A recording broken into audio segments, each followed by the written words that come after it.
Sudan میں 2023 سے جاری خانہ جنگی اب مزید شدت اختیار کر گئی ہے۔ مشرقی افریقہ میں واقع سوڈان رقبے کے لحاظ سے افریقہ کے سب سے بڑے ممالک میں سے ایک ہے۔ 7 ممالک سے بارڈر ملنے کے علاوہ یہاں سے دریائے نیل بھی گزرتا ہے، جس کی وجہ سے یہ اسٹریٹجیکلی باقی ممالک کے لیے اہم ہے۔ اپریل 2023 میں سوڈان خانہ جنگی کا شکار اس وقت ہوا جب اس کی فوج اور پیراملٹری فورس یا ریپڈ سپورٹ فورسز یا RSF کے درمیان ایک اقتدار کے حصول کے لیے لڑائی شروع ہوئی، جس کے نتیجے میں مغربی دارفور کے علاقے میں قحط اور نسل کشی کے دعوے سامنے آ رہے ہیں۔ حال ہی میں الفاشر شہر پر RSF نے قبضہ کر لیا، جس کے بعد وہاں کے رہائشیوں کے خدشات میں اضافہ ہو گیا ہے۔ ملک بھر میں اب تک کم از کم 1.5 لاکھ سے زیادہ افراد ہلاک ہو چکے ہیں اور تقریباً 12 ملین لوگ اب گھروں کو چھوڑ کر بھاگنے پر مجبور ہوئے ہیں۔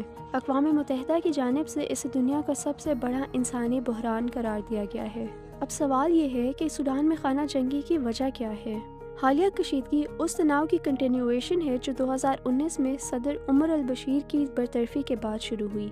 صدر البشیر 1989 میں کو کے بعد اقتدار میں آئے تھے اور تقریباً 3 دہائیوں تک ملک کے صدر رہے۔ ان کے اقتدار کے خاتمے کے لیے بڑے پیمانے پر ملک میں احتجاج ہوئے اور فوج کی مدد سے انہیں بغاوت کے ذریعے عہدے سے برطرف کر دیا گیا۔ لیکن اس کے بعد بھی ملک میں جمہوریت کے نفاذ کے لیے شہریوں نے احتجاج جاری رکھے۔ اس کے بعد ایک مشترکہ فوجی سویلین حکومت قائم کی گئی، لیکن اسے بھی 2021 میں ایک اور کو کے ذریعے ہٹا دیا گیا۔ یہ بغاوت موجودہ تنازع کے مرکزی کرداروں کی جانب سے تھی۔ مسلح افواج کے ایک سربراہ جنرل عبدالفتاح البرہان جو ملک کے صدر تھے اور ان کے نائب RSF کے رہنما جنرل محمد حمدان دگالو۔ لیکن ان دونوں کے درمیان بھی اختلافات اس وقت بڑھ گئے جب دونوں سویلین حکمرانی کے قیام اور اس بات پر متفق نہیں ہوئے کہ ملک کو کس سمت میں آگے بڑھایا جائے۔ بیسیکلی سوال یہ تھا کہ پاور اور اقتدار کس کے پاس ہوگا۔ دونوں جرنیل اپنی طاقت کو قائم رکھنا چاہتے تھے اور اپنی دولت اور انفلوئنس کو چھوڑنے پر آمادہ نہیں تھے۔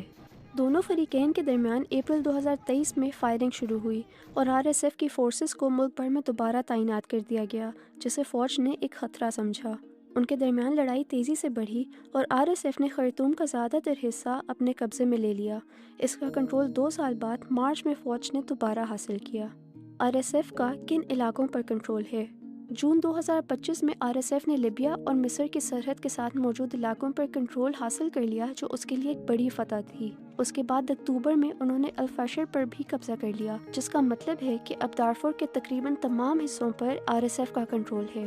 فوج کن علاقوں پر کنٹرول رکھتی ہے؟ فوج کا کنٹرول شمال اور مشرق کے بیشتر حصوں پر ہے۔ اس کا اہم حمایتی مصر تصور کیا جاتا ہے کیونکہ ان دونوں ملکوں کی سرحد جڑی ہوئی ہے اور یہ دونوں دریائے نیل کے ساتھ ہیں۔ لیکن الفاشر جو فوج کے لیے دارفور میں آخری شہری مرکز تھا، اکتوبر میں RSF کے قبضے میں آ گیا۔ 18 ماہ سے زیادہ عرصے تک RSF نے شہر کا محاصرہ کیا ہوا تھا، جس کی وجہ سے سینکڑوں لوگ ہلاک ہوئے، ہسپتالوں میں مریضوں کی تعداد حد سے زیادہ بڑھ گئی اور خوراک کی فراہمی کو بھی روک دیا گیا۔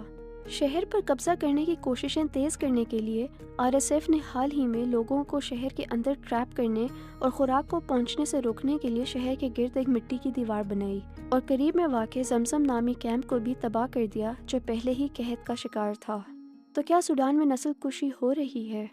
دارفور سے تعلق رکھنے والے بہت سے لوگوں کا ماننا ہے کہ RSF اور اس کی اتحادی ملیشیا نے ایک ایسی جنگ چھیڑ رکھی ہے جس کا مطلب ایتھنیکلی مکسڈ علاقے کو عرب حکمرانی والے علاقے میں تبدیل کرنا ہے۔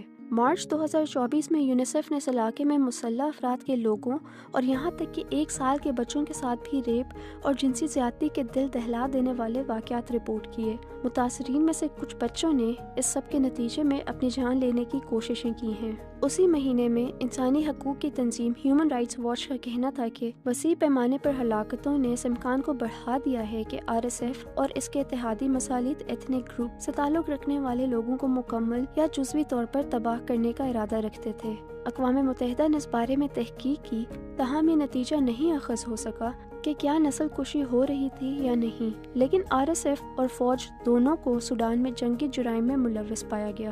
ایک جانب جہاں الفاشر شہر میں بڑے پیمانے پر ہلاکتوں کی اور مظالم ہونے کی اطلاعات سامنے آ رہی ہیں، وہاں اب بھی اندازاً 2.5 لاکھ افراد موجود ہیں جن کی سلامتی کے بارے میں خدشات ہیں۔ ان افراد میں بہت سے لوگ غیر عرب کمیونٹی سے تعلق رکھتے ہیں۔ یہ ٹرک 10 یا 11 اکتوبر کو چترال سے روانہ ہوا اور پھر جب یہ یہاں پر پہنچے تو ان کو یہاں پر پتہ چلا